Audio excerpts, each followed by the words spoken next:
কি একটা পরিস্থিতি, মানে জায়গা থেকে লড়তে পারে না, এই একটা অবস্থা। এই যে হাটটা আছে এটাও ভাঙা, এটার ভিতরে এই যে রড দিয়ে তারপরে সেলাই করছে।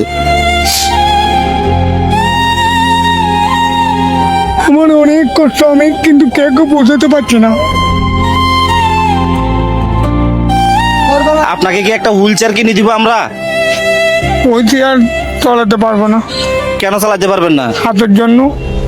ও, হাতের জন্য চালাতে পারবেন না? হ্যাঁ, এখন আমরা বাসায় পাঠা দিলে বাসায় যাবেন? যাব।